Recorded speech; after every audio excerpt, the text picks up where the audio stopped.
In this video, I'll walk you through how to fix the issue where PowerShell won't open or isn't working on your Windows computer.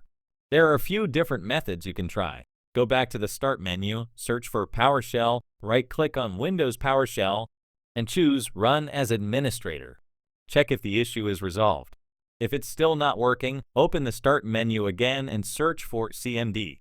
Right-click on Command Prompt and run it as Administrator. In the Command Prompt window, type Start PowerShell, then press Enter and see if PowerShell opens. If that doesn't fix it, go back to Command Prompt and type sfc/scano. Press Enter to start a full system scan. This will check for and repair any corrupted or damaged system files. Wait until the scan reaches 100%. If you've tried everything and PowerShell still isn't working, your last option is to install it from the Microsoft Store.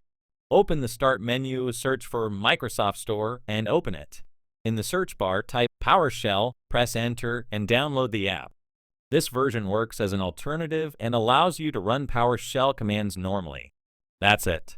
If you found this helpful, feel free to share your feedback, and I'll see you next time.